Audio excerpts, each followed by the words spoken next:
ಮಂಗಳೂರು ನಗರ ಹೊರವಲಯದ ಉಳ್ಳಾಲ ಕುತ್ತಾರಿನ ಆದಿಕ್ಷೇತ್ರ ಕೊರಕಜ್ಜನ ಸನ್ನಿಧಾನಕ್ಕೆ ತೆರಳುವ ಕುತ್ತಾರ್ ಜಂಕ್ಷನ್ನಲ್ಲಿ ಕೊರಕಜ್ಜ ವೃತ್ತ ನಿರ್ಮಾಣ ವಿಚಾರಕ್ಕೆ ಸಂಬಂಧಿಸಿ ಸ್ಪೀಕರ್ ಯುಟಿ ಖಾದರ್ ಅವರಿಗೆ ಮುತ್ತಿಗೆಯಾಗಿ ಆಕ್ರೋಶ ವ್ಯಕ್ತಪಡಿಸಿದ ಘಟನೆಗೆ ಸಂಬಂಧಪಟ್ಟಂತೆ ಸ್ಪೀಕರ್ ಅವರ ಅಂಗರಕ್ಷಕ ನೀಡಿದ ದೂರಿನಂತೆ 11 ಜನರ ವಿರುದ್ಧ ಉಳ್ಳಾಲ ಪೊಲೀಸ್ ಠಾಣೆಯಲ್ಲಿ ಪ್ರಕರಣ ದಾಖಲಾಗಿದೆ.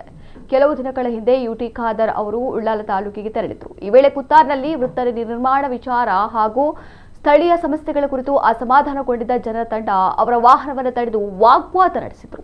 ಈ ಬಗ್ಗೆ ಸ್ಪೀಕರ್ ಯುಟಿ ಖಾದರ್ ಅವರ ಅಂಗರಕ್ಷಕ ಮೊಹಮ್ಮದ್ ಯಾಸಿನ್ ಅವರು ಉಳ್ಳಾಲ ಠಾಣೆಗೆ ದೂರನ್ನು ನೀಡಿದರು. ಈ ಪ್ರಕರಣದಲ್ಲಿ ಓರ್ವನನ್ನ ಆರೋಪಿಯನ್ನಾಗಿ ಮಾಡಲಾಗಿದ್ದು, ಈತನ ಜೊತೆಗಿದ್ದರೆನ್ನಲಾದ ಇತರ 10 ಜನರ ಮೇಲೆ ಸಾರ್ವಜನಿಕ ಸ್ಥಳದಲ್ಲಿ ಜನಪ್ರತಿನಿಧಿಯೊಬ್ಬರ ಕರ್ತವ್ಯಕ್ಕೆ ಅಡ್ಡಿಪಡಿಸಿದ ಹಾಗೂ ನಿಯಮ ಉಲ್ಲಂಘಿಸಿ ಗುಂಪು ಸೇರಿದ ಆರೋಪಗಳ ಹಿನ್ನೆಲೆಯಲ್ಲಿ ಪೊಲೀಸರು ಪ್ರಕರಣ ದಾಖಲಿಸಿದ್ದಾರೆ.